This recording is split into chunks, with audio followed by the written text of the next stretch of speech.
अध्याय 30। Grand. Fred और George के आजाद होकर भागने की कहानी अगले कुछ दिनों तक बार बार सुनाई गई। हैरी समझ गया कि यह जल्दी ही हॉगवर्ट्स की दंत कथाओं में शामिल हो जाएगी। एक सप्ताह के भीतर प्रत्यक्षदर्शियों को आधा यकीन हो चुका था कि जुड़वा भाइयों ने बाहर निकलने से पहले अपनी झाड़ुओं से अम्बridge को घायल किया था और उन पर गोबर बम फेंके थे। उनके जाने के तत्काल बाद उनकी नकल करने की लहर सी दौड़ गई थी। हैरी ने बार बार विद्यार्थियों को इस तरह की बातें करते सुना। सच कहूं तो मुझे भी ऐसा लगता है कि किसी न किसी दिन अपनी झाड़ू पर बैठकर यहां से बाहर निकल जाऊं, या फिर इस तरह की एक और क्लास हुई तो मैं विजली भाइयों के पद चिन्हों पर चल सकता हूं। फ्रेड और जॉर्ज ने यह पक्का कर लिया था कि कोई भी उन्हें जल्दी न भूल पाए। एक बात तो ये थी कि उन्होंने उस कचरे को हटाने का तरीका नहीं बताया था जो 5वीं मंजिल के पूर्वी खंड के गलियारे में भरा हुआ था। अम्बridge और फ्लिच ने उसे हटाने के कई तरीके आजमाए, लेकिन उन्हें कोई सफलता नहीं मिली। अंततः उस इलाके पर रस्सियां लगा दी गईं और गुस्से से दांत किटकिटाते हुए फ्लिच को विद्यार्थियों को उसके पार पहुंचने का काम सौंपा गया। हैरी को यकीन था कि मैकगोनागल या फ्लिटविक जैसे टीचर उस कचरे को एक पल में हटा सकते थे, लेकिन फ्रेड और जॉर्ज के पटाखों के मामले की तरह ही इस बार भी उन्हें अम्बridge को परेशान देखना अच्छा लग रहा था। अम्बridge के ऑफिस के दरवाजे पर झाड़ू की आकृति के दो बड़े बड़े छेद हो गए थे। फ्रेड और जॉर्ज की क्लीन स्वीप झाड़ुएं अपने मालिकों के पास पहुंचने के लिए दरवाजे को फोड़कर निकली थीं। फ्लिच ने एक नया दरवाजा लगा दिया और हैरी की फायरबोल्ट को तहखाने में पहुंचा दिया। हॉगवर्ट्स में ये अफवाह फैल गई कि इसकी रखवाली के लिए अम्बridge ने एक हथियारबंद सुरक्षा दैत्य को तैनात कर दिया था। बहरहाल अम्बridge की मुश्किलें अभी खत्म नहीं हुई थीं। फ्रेड और जॉर्ज के उदाहरण से प्रेरित होकर बहुत से विद्यार्थी अब सबसे खुराफाती विद्यार्थियों के खाली पद पर आसीन होने के लिए संघर्ष कर रहे थे। नए दरवाजे के बावजूद कोई विद्यार्थी अम्बridge के ऑफिस में एक स्वर्ण खोजी पहुंचाने में कामयाब हो गया। बालों भरी थूथन वाले इस स्वर्ण खोजी ने चमकदार चीजों की खोज में पूरी जगह को तहस नहस कर दिया। जब अम्बridge अंदर घुसी तो उसने उन पर भी छलांग लगा दी और उनकी गांठदार उंगलियों से अंगूठियों को कुतरने की कोशिश करने लगा। अब गलियारे में गोबर बम और दुर्गंध बम अक्सर फूटते रहते थे। ये खुराफातें इतनी ज्यादा बढ़ गईं कि विद्यार्थी अपनी क्लासों से निकलते समय बुलबुला मस्तक सम्मोहन कर लेते थे ताकि ताजी हवा मिलती रहे। हालांकि इससे वे बड़े अजीब दिखते थे। ऐसा लगता था जैसे उन्होंने अपने सिर पर गोल्डफिश के प्याले उल्टे लगा रखे हों। फ्लिच अपने हाथ में चाबुक लेकर घूमता रहा और शैतान विद्यार्थियों को पकड़ने की ताक में रहता था। समस्या ये थी कि शैतान विद्यार्थी इतने सारे थे कि उसे पता ही नहीं रहता था कि किस तरफ जाए। प्रशासकीय दस्ता उसकी मदद करने की कोशिश कर रहा था, लेकिन इससे सदस्यों के साथ अजीब दुर्घटनाएं हो रही थीं। नागशक्ति की क्विडिच टीम का वॉरिंगटन अस्पताल में भर्ती हो गया क्योंकि उसे भयंकर चर्म रोग हो गया था। ऐसा लग रहा था जैसे किसी ने उसकी चमड़ी पर कॉर्नफ्लेक्स की परत चढ़ा दी थी। हरमाइनी को यह देखकर खुशी हुई कि पेंसी पार्किंसंस को अगले दिन अपनी सभी क्लासें छोड़नी पड़ी क्योंकि उनके सींग उग आए थे। इस दौरान ये स्पष्ट हो गया कि हॉगवर्ट्स छोड़ने से पहले फ्रेड और जॉर्ज ने बहुत सारी गोतामार टॉफियां बेच डाली थी। अम्बridge के क्लासरूम से घुसते ही जमा विद्यार्थी उल्टी गिनती करने लगते थे, बेहोश हो जाते थे, उन्हें तेज बुखार चढ़ जाता था या वे दोनों नथुनों से खून बहने लगते थे। गुस्से और कुंठा से चिल्लाती अम्बरीश ने इन रहस्यमय लक्षणों का कारण पता लगाने की कोशिश की, लेकिन विद्यार्थियों ने उन्हें साफ बता दिया कि वे अम्ब्रिजाइटिस रोग से पीड़ित हैं।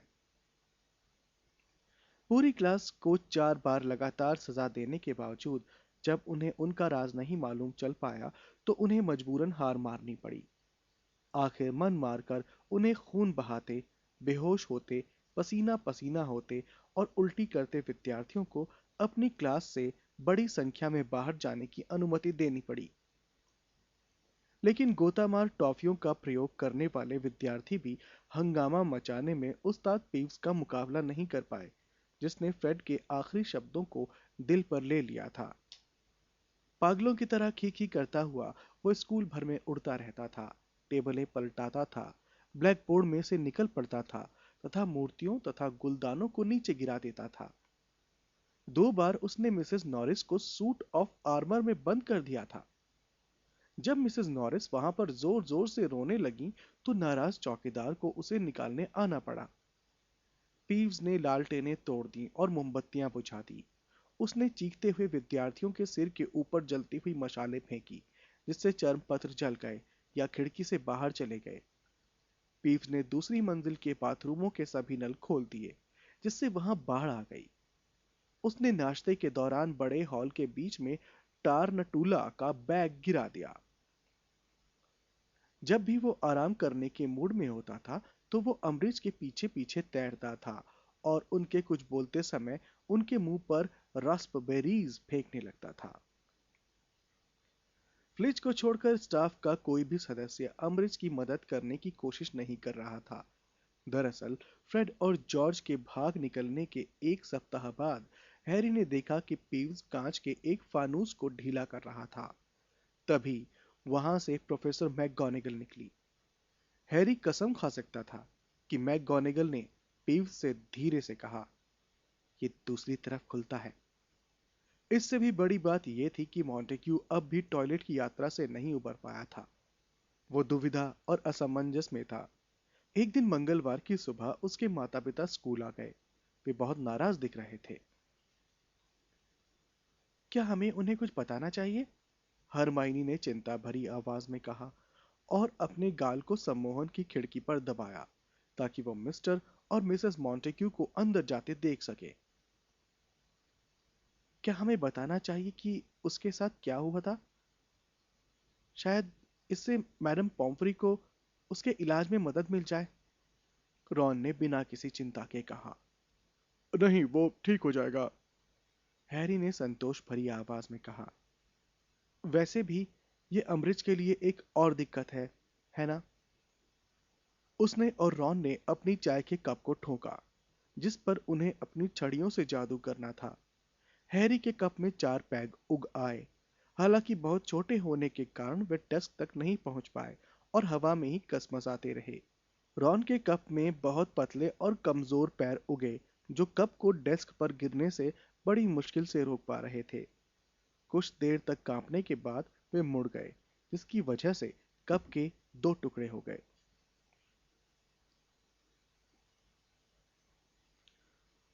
मरम्मतो, हरमाइनी ने जल्दी से कहा और अपनी छड़ी लहराकर रॉन का कप जोड़ दिया।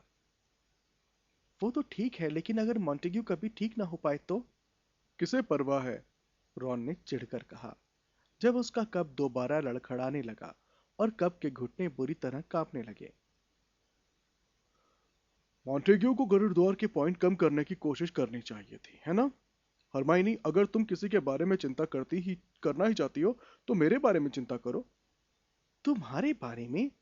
हरमाइनी ने अपने कप को पकड़ते हुए कहा, जब ये अपने 4 मजबूत लकड़ी के पैरों के सहारे डेस्क की ओर भागने लगा।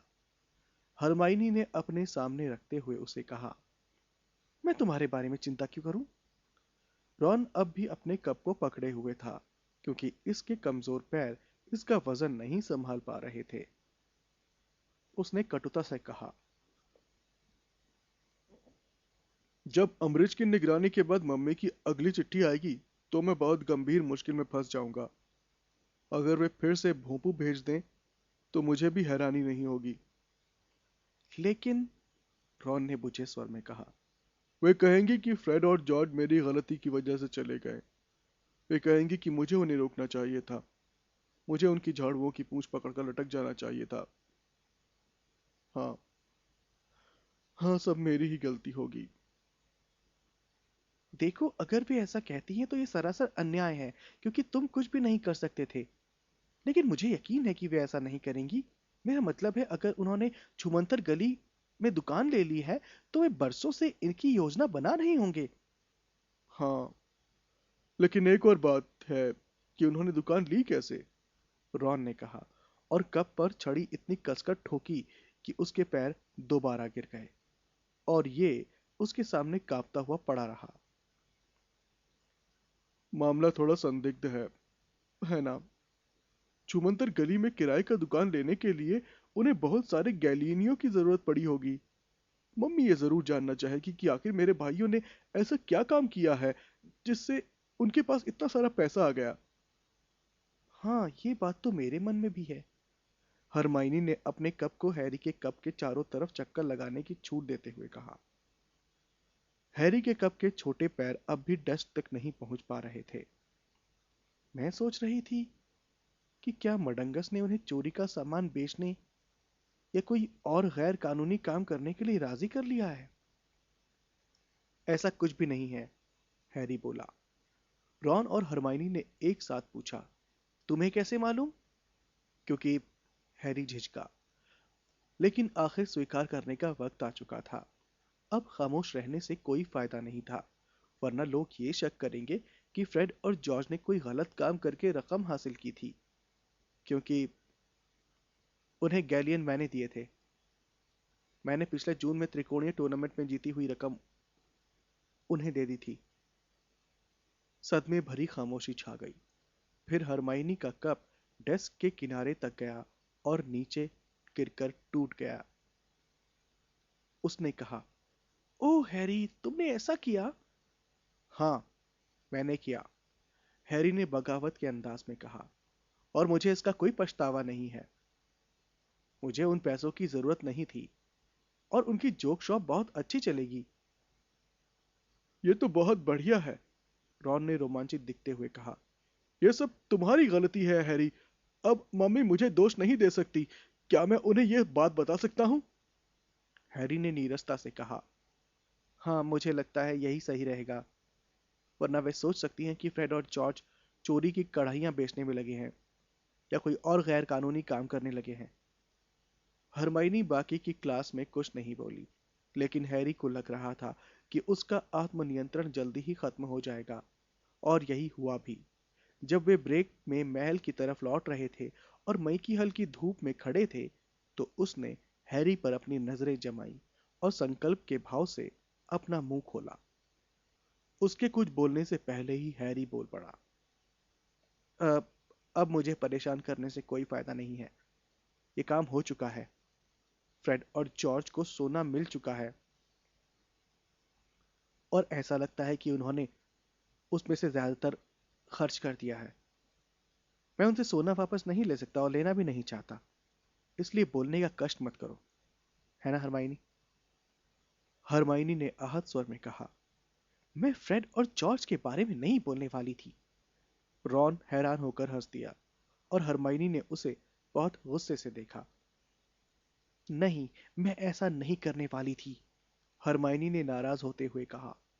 सच तो यह है कि मैं हैरी से यह पूछने वाली थी कि वो स्नैप के पास जाकर गुप्त विद्या सीखने का आग्रह कब करेगा। हैरी का दिल डूब गया। फ्रेड और जॉर्ज के नाटकीय कारनामों पर कई घंटे की बातचीत के बाद यह विषय खत्म हो चुका था। अब रॉन और हरमाइनी सीरियस की खबर सुनना चाहते थे। चूंकि हैरी ने उन्हें सीरियस से बातचीत करने का कारण नहीं बताया था, इसलिए यह मुश्किल था कि वो उन्हें क्या बताए। आखिर उसने ये सच्चाई जरूर बता दी थी कि सीरियस चाहता था कि हैरी दोबारा गुप्त विद्या का अभ्यास शुरू कर दे। वो तभी से इस बात पर पछता रहा था। हरमाइनी इस विषय को छोड़ ही नहीं रही थी, और हैरी को जब बिल्कुल भी उम्मीद नहीं होती थी तब वो ये विषय छोड़ देती थी। हरमाइनी ने उससे कहा, तुम ये नहीं कह सकते कि अब तुम्हें अजीब सपने नहीं आ रहे हैं। रॉन ने मुझे बताया है कि तुम कल रात को नींद में एक बार फिर बड़बड़ा रहे थे। हैरी ने रॉन को गुस्से से देखा। रॉन ने शर्मिंदा होने का नाटक किया। तुम सिर्फ बुदबुदा रहे थे, उसने माफी मांगने के अंदाज में कहा। अब तुम बस कह रहे थे कि थोड़ी और दूर। मैं सपने में लोगों को क्विडिच खेलते देख रहा था, हैरी ने क्रूरता से झूठ बोल दिया। मैं तुमसे यह कह रहा था कि तूफान को पकड़ने के लिए तुम्हें थोड़ी और दूर जाना चाहिए। रॉन के कान लाल हो गए। हैरी को प्रतिशोध का आनंद महसूस हो रहा था। जाहिर है उसने सपने में इस तरह की कोई चीज नहीं देखी थी। पिछली रात को उसने सपने में एक बार फिर रहस्य विभाग के गलियारों की यात्रा की थी। वो गोलाकार कमरे से गुजरते हुए नाचती रोशनी से भरे कमरे में पहुंचा था। इसके बाद वो एक बार फिर उस गुफा जैसे कमरे में पहुंच गया था, जिसमें शेल्फों पर कांच के धूल खाए गोले रखे थे। वो तेजी से लाइन क्रमांक 97 की तरफ गया था, बाईं ओर मुड़ा था। शायद यहीं पर उसने जोर से बोला होगा, बस थोड़ी दूर और, क्योंकि उसने महसूस किया था कि उसका चेतन मन जागने के लिए छटपटा रहा था। और इससे पहले कि वो लाइन के सिरे तक पहुंच पाता, उसने पाया कि वो बिस्तर पर लेटा हुआ है और अपने पलंग के ऊपर की मसहरी को देख रहा है। तुम अपने दिमाग को सुरक्षित रखने की कोशिश कर रहे हो, है ना? हरमाइनी ने हैरी की तरफ कनखियों से देखते हुए कहा। तुम गुप्त विद्या का अभ्यास ठीक से कर रहे हो? जाहिर है मैं कर रहा हूँ। हैरी ने इस तरह कहने की कोशिश की जैसे वो सवाल अपमानजनक हो, लेकिन उससे आंख नहीं मिलाई। सच तो ये था कि वो बहुत जिज्ञासु हो गया था। वो ये जानना चाहता था कि धूल खाए गोले वाले उस कमरे में क्या था। इसलिए वो चाहता था कि सपनों का सिलसिला चलता रहे। समस्या ये थी कि परीक्षा में अब बस एक महीना बचा था। सारा खाली समय रिवीजन में लग रहा था। बिस्तर पर पहुंचने तक उसके दिमाग में इतनी सारी चीजें रहती थी कि उसे सोने में भी बड़ी मुश्किल आती थी। नींद में उसका थका हुआ दिमाग ज्यादातर रातों की परीक्षाओं के बारे में मूर्खतापूर्ण सपने दिखाता था। उसे यह भी शक था कि उसके दिमाग का एक हिस्सा, वो हिस्सा जो अक्सर हरमाइनी को आवाज में बोलता था, गलियारे वाले सपने को देखने पर अपराध बोध से ग्रस्त हो जाता था। जब हैरी काले दरवाजे पर खत्म होने वाले गलियारे में चलता था, तो दिमाग का यही हिस्सा उसकी पूरी यात्रा होने से पहले उसे जगाने की कोशिश करता था। तुम जानते हो, रॉन ने कहा, जिसके कान अब भी लाल थे, अगर मॉन्टेग्यू नागशक्ति और मेहनतकश वाले मैच से पहले ठीक नहीं होता है, तो हम अब भी कब जीत सकते हैं? बातचीत का विषय बदलने से हैरी खुश हो गया और उसने कह दिया, हाँ मुझे भी ऐसा ही लगता है। मेरा मतलब है, हम एक मैच जीत गए हैं, एक हार गए हैं। अगर नागशक्ति अगले शनिवार को मेहनतकश से हार जाए। हाँ ये सही है, हैरी ने कहा। हालांकि उसे ये पता ही नहीं था कि वो किस बात पर हाँ कर रहा है। चो चैंग उसी समय अहाते के पास आई थी और ऐसा लग रहा था जैसे वो उसकी तरफ न देखने का संकल्प कर चुकी थी।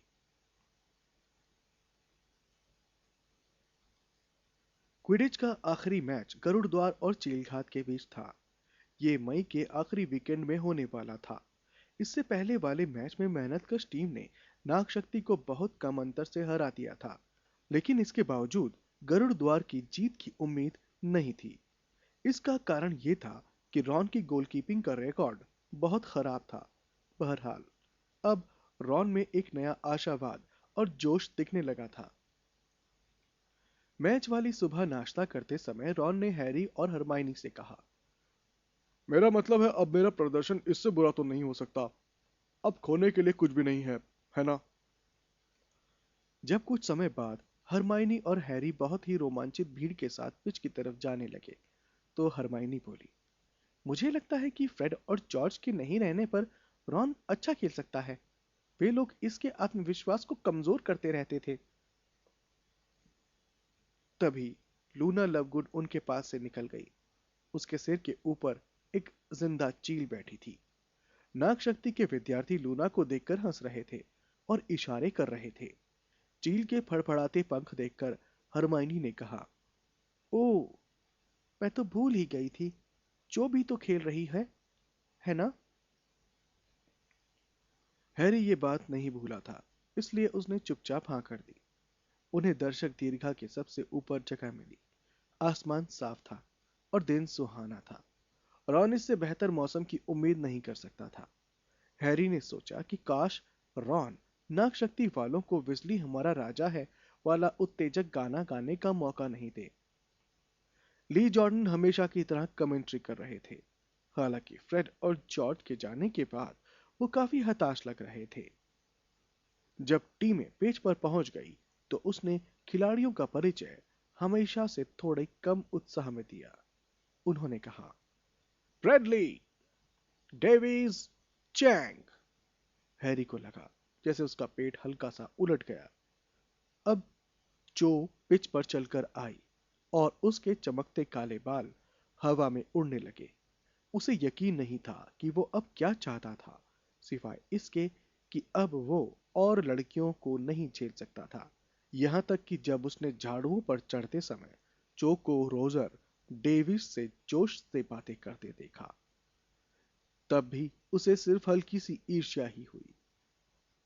और वे उड़ चले हैं और डेविस ने तत्काल तूफान ले ली है। तूफान चीलघाट के कप्तान डेविस के पास है। उसने जॉन को चकमा दिया, बेल को चकमा दिया और स्पिनेट को भी चकमा दे दिया। अब वो सीधे गोल की तरफ बढ़ रहा है। वो मारने वाला है और उसने गोल कर दिया। हैरी और हरमाइनी भी बाकी गरुड़द्वार वालों के साथ कराहने लगे, जैसी आशंका थी। दूसरी तरफ दर्शक दीर्घा में बैठे नाग शक्ति वाले भयंकर तरीके से गाने लगे। विजली एक भी गोल नहीं बचा सकता, वो एक भी रिंग सुरक्षित नहीं रख सकता। हैरी! हैरी के कान में एक भर्राई सी आवाज आई, हरमाइनी! हैरी ने मुड़कर देखा। सीटों के बीच में हैग्रिड का विशाल चेहरा दिख रहा था। स्पष्ट रूप से वो पीछे वाली कतार में जगह बनाकर आया होगा, क्योंकि वो फर्स्ट और सेकेंड ईयर में जिन विद्यार्थियों के बीच से आया था, उनके चेहरे बहुत अजीब से दिख रहे थे। किसी कारण से हैग्रिड झुका हुआ था, जैसे वो किसी को नहीं दिखना चाहता हो। हालांकि वो अब भी विद्यार्थियों से कम 4 फुट ऊंचा होगा। उसने फुसफुसाकर कहा, सुनो, क्या तुम हमारे साथ चल सकते हो अभी, जब बाकी सभी मैच देख रहे हों? क्या बाद में नहीं चल सकते हैग्रिड? हैरी ने पूछा। मैच खत्म होने के बाद? नहीं हैरी, अभी चलना होगा, जब बाकी लोगों का ध्यान दूसरी तरफ है। प्लीज। हैग्रिड की नाक से खून टपक रहा था। उसकी दोनों आंखें काली थी। स्कूल से लौटने के बाद हैरी ने पहली बार उसे इतने करीब से देखा था। उसकी हालत बहुत ही ज्यादा खराब दिख रही थी। जाहिर है जाहिर है हम चलेंगे। वो और हरमाइनी अपनी कतार से धीरे धीरे निकलने लगे। कुछ विद्यार्थी बड़बड़ाने लगे, जिन्हें उन्हें रास्ता देने के लिए खड़ा होना पड़ा। हैग्रिड की कतार के विद्यार्थी शिकायत नहीं कर रहे थे, वे तो खुद को छोटे से छोटा बनाने की कोशिश कर रहे थे। हमें तुम दोनों की यह बात अच्छी लगी, सचमुच अच्छी लगी, हैग्रिड ने कहा जब वे सीढ़ियों तक पहुंचे। ढलान पर उतरते समय वो घबराकर चारों तरफ देखता रहा। हम बस यही उम्मीद करते हैं कि वे हमें जाते हुए ना देख लें। तुम्हारा मतलब अमृत से है? हैरी ने कहा। वो नहीं देखेंगी। क्या तुम्हें दिख नहीं रहा है कि उनका पूरा प्रशासकीय दस्ता उनके साथ बैठा है? उन्हें तो मैच में किसी हंगामे की आशंका होगी। ओह, अच्छा है, थोड़े बहुत हंगामे से कोई नुकसान नहीं होगा, हैग्रिड ने कहा और दर्शक दीर्घा के कोने से झांककर यह सुनिश्चित किया कि उसके केबिन तक का रास्ता खाली था। उससे ज्यादा समय मिल जाएगा हमें। आखिर बात क्या है हैग्रिड? हरमाइनी ने पूछा और चिंता से उसकी तरफ देखा। जब वे घास पर तेजी से चलते हुए जंगल के किसी कोने की तरफ जाने लगे। तुम लोगों को 1 मिनट में पता चल जाएगा, हैग्रिड ने पीछे देखते हुए कहा। जब उन्हें पीछे दर्शक दीर्घा से तेज गर्जना सुनाई दी। सुनो, लगता है किसी ने गोल कर दिया है। हाँ, चिलगात ने किया होगा, हैरी ने भारीपन से कहा। अच्छी बात है, अच्छी बात है, हैरी ने अरमाने ढंग से कहा। उन्हें उसकी बराबरी पर चलने के लिए धीरे धीरे दौड़ना पड़ रहा था। हालांकि वो हर दूसरे कदम पर मुड़ मुड़ कर पीछे देख रहा था। जब वे उसके केबिन तक पहुंच गए तो हरमाइनी के कदम सामने वाले दरवाजे की तरफ मुड़ गए, लेकिन हैग्रिड केबिन की तरफ नहीं गया। वह उसे पार करता हुआ जंगल के कोने वाले पेड़ों की छाया में पहुंच गया, जहां उसने एक पेड़ से टिका धनुष उठाया। जब उसे एहसास हुआ कि वे लोग उसके साथ नहीं हैं, तो वो मुड़ा। उसने अपना खिचड़ी बालों वाला सिर हिलाते हुए कहा, हम लोग जंगल में जा रहे हैं। जंगल में? हरमाइनी ने परेशान दिखते हुए कहा। हाँ, जल्दी करो वरना कोई देख लेगा। हैरी और हरमाइनी ने एक दूसरे की तरफ देखा, फिर भागकर हैग्रिड के पीछे पीछे पेड़ों में पहुंच गए, ताकि कोई उन्हें देख ना पाए। हैग्रिड हरे पेड़ों के अंधेरे के बीच से पहले ही जा चुका था और उसका धनुष उसकी बाह पर था। हैरी और हरमाइनी को उसके नजदीक पहुंचने के लिए भागना पड़ा। हैरी ने कहा, हैग्रिड तुम हथियारबंद क्यों हो? हैग्रिड ने अपने विशाल कंधे उचकाते हुए कहा, बस सावधानी की खातिर। जब तुमने हमें थ्रेस्टॉस दिखाए थे तब तो तुम अपना धनुष साथ नहीं लाए थे, हरमाइनी ने कातरता से कहा। नहीं, देखो, तब हम इतनी दूर नहीं जा रहे थे, हैग्रिड ने कहा। और वैसे भी उस समय तक फिरेंज ने जंगल नहीं छोड़ा था, है ना? हरमाइनी ने जिज्ञासा से पूछा। फिरेंज के जंगल छोड़ने का इससे क्या संबंध है? क्योंकि दूसरे सेंटोर्स हमसे बहुत गुस्सा है, हैग्रिड ने धीरे से कहा और मुड़कर देखा। इससे पहले वे लोग, देखो, तुम उन्हें दोस्ताना तो नहीं कह सकते, लेकिन हमारी पटरी ठीक नहीं बैठती। वे अपने काम से काम रखते हैं, लेकिन अगर हमें उनसे बात करनी होती तो वे हमेशा आ जाते थे। अब ऐसा नहीं है। उसने गहरी आह भरी। फिरेंज ने कहा था कि वे इसलिए गुस्सा है क्योंकि वो डंबलडोर के लिए काम करने चला गया, हैरी ने कहा, और एक बाहर निकलती जड़ में पैर उलझने के कारण गिरते गिरते बचा, क्योंकि वो हैग्रिड की तरफ देख रहा था। हाँ, हैग्रिड ने भारी आवाज में कहा। गुस्सा थोड़ा कम शक्तिशाली शब्द है। वे लोग तो आग बबूला हैं। अगर हम बीच में नहीं आए होते तो हमें लगता है कि उन्होंने लाते मार मार कर फिरेंज की जान ले ली होती, हरमाइनी ने सदमे में आते हुए कहा। उन्होंने उस पर हमला किया? हाँ, हैग्रिड ने रूखेपन से कहा, और नीचे लटकती कई शाखाओं के बीच में रास्ता बनाया। उसके पीछे आधा झुंड पड़ गया था। तो तुमने उन्हें रोक दिया? हैरी ने आश्चर्यचकित और प्रभावित होते हुए कहा। अकेले? हैग्रिड ने कहा, और क्या, हम उन्हें मरते हुए तो नहीं देख सकते थे, है ना? किस्मत अच्छी थी जो हम वहीं से गुजर रहे थे। हमने सोचा था कि फिरेंज को यह बात याद रहेगी, लेकिन वो हमें मूर्खतापूर्ण चेतावनियां भेजने लगा, उसने अप्रत्याशित गर्मजोशी से कहा। हैरी और हरमाइनी ने हैरान होकर एक दूसरे की तरफ देखा, लेकिन हैग्रिड ने त्योरियां चढ़ा ली और आगे कुछ नहीं बोला। सामान्य से थोड़ी ज्यादा गहरी सांस लेते हुए उसने कहा, तभी से सेंटोर्स हमसे गुस्सा है, और दिक्कत यह है कि जंगल में उनका काफी दबदबा है। वे यहां रहने वाले सबसे चतुर प्राणी हैं। क्या हम इसलिए यहां आए हैं, हैग्रिड? सेंटोर्स के कारण? ओ नहीं, हैग्रिड ने अपना सिर हिलाते हुए कहा। नहीं, उनके कारण नहीं आए हैं। जाहिर है वे समस्या को ज्यादा जटिल बना सकते हैं, लेकिन तुम लोग 1 मिनट में हमारी बात का मतलब समझ जाओगे। इस अस्पष्ट बात के बाद वो खामोश हो गया और थोड़ा आगे निकल गया। उसका एक कदम उनके 3 कदमों के बराबर था, जिस वजह से उन्हें बराबरी पर चलने में काफी मुश्किल हो रही थी। जब वे जंगल की गहराई में पहुंच गए तो रास्ता बहुत संकरा हो गया। यहाँ पेड़ इतने पास पास थे कि शाम जैसा अंधेरा हो गया था। जल्दी ही वे लोग उस खाली जगह से काफी दूर पहुंच गए जहां हैग्रिड ने उसे थ्रेस्टॉल्स दिखाए थे।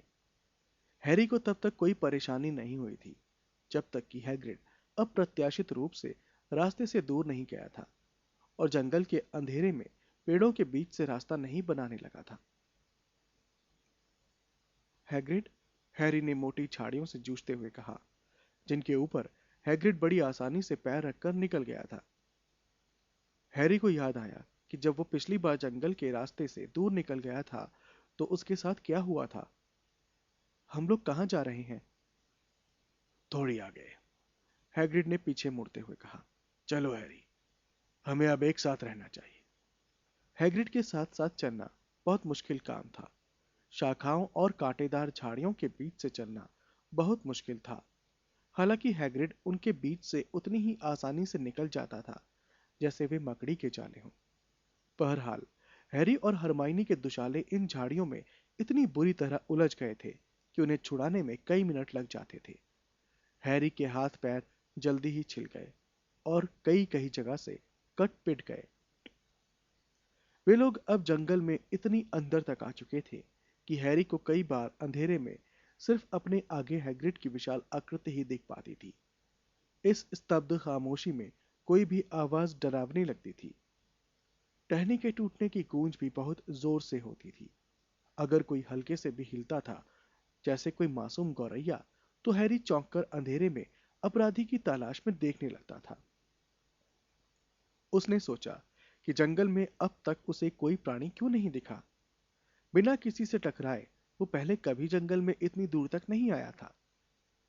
उनकी अनुपस्थिति उसे थोड़ी डरावनी लग रही थी। हरमाइनी ने धीरे से कहा, हैग्रिड, ये ठीक रहेगा अगर हम अपनी छड़ी से रोशनी कर लें? ठीक है, हैग्रिड ने फुसफुसाकर जवाब दिया। दरअसल वो अचानक रुक गया और घूमा। हरमाइनी उससे टकराकर पीछे की तरफ गिर गई। हैरी ने उसे जमीन पर गिरने से पहले ही पकड़ लिया। हैग्रिड ने कहा, शायद अच्छा यही रहेगा कि हम यहां पर 1 मिनट रुक जाएं, ताकि हम तुम्हें पूरी जानकारी दे सकें वहां चलने से पहले। अच्छी बात है, हरमाइनी ने कहा, जब हैरी ने उसे दोबारा उसके पैरों पर खड़ा किया। उन दोनों ने प्रकाशित भव मंत्र पढ़ दिया, जिससे उनकी छड़ी की नोक पर रोशनी हो गई। हैग्रिड का चेहरा छड़ियों की हिलती रोशनी में तैरता हुआ नजर आ रहा था। हैग्रिड ने दोबारा देखा। वो घबराया हुआ और दुखी नजर आ रहा था।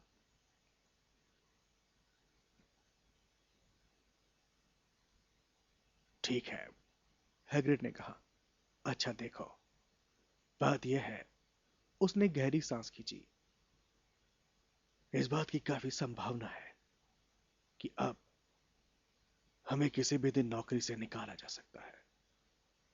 हैरी और हरमाइनी एक दूसरे की तरफ देखने के बाद उसकी तरफ देखने लगे। लेकिन तुम इतनी देर तक यहां रुक गए हो, हरमाइनी ने यूं ही कह दिया। तुम्हें ऐसा क्यों लगता है? अमरीश को लगता है कि हमने ही उनके ऑफिस में स्वर्ण खोजी छोड़ा था। हैरी खुद को रोक पाता इससे पहले ही उसके मुंह से निकल गया, क्या तुमने ऐसा किया था?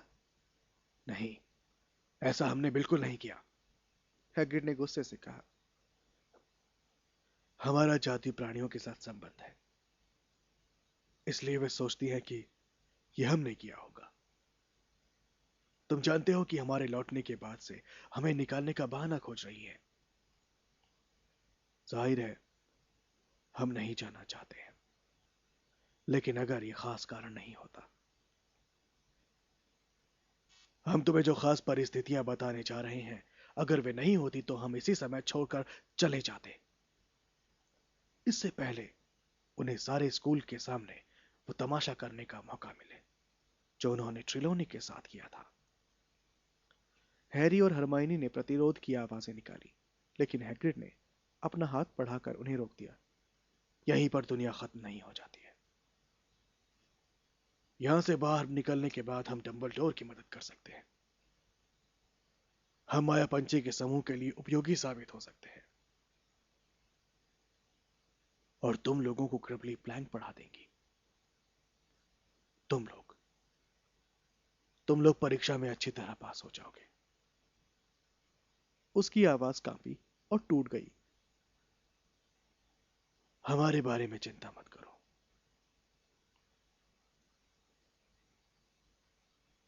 हैग्रिड ने जल्दी से कहा। जब हरमाइनी ने उसकी बाह थपथपाने की कोशिश की, उसने कुर्ते की जेब से बड़ा धारीदार रुमाल निकालकर आंखें पोंछी। देखो, अगर मजबूरी नहीं होती तो हम तुम लोगों को ये बात कभी नहीं बताते, लेकिन अगर हम चले गए तो हम किसी को ये बात बताए बिना कैसे जा सकते हैं? क्योंकि हमें हमें तुम दोनों की मदद की जरूरत होगी, और रॉन की भी, अगर वो इच्छुक हो। जाहिर है हम तुम्हारी मदद करेंगे, हैरी ने तत्काल कहा। तुम हमसे क्या चाहते हो? हैग्रिड मुस्कुराया और उसने बिना कुछ कहे हैरी का कंधा इतनी जोर से थपथपाया कि वो लहराकर पेड़ से टकरा गया। हम जानते थे कि तुम हाँ कर दोगे, हैरी। हैग्रिड ने अपने रुमाल में कहा। हम कभी नहीं भूलेंगे। चलो, बस यहां से थोड़ी ही दूर है। अब अपना ध्यान रखना, कांटे हैं।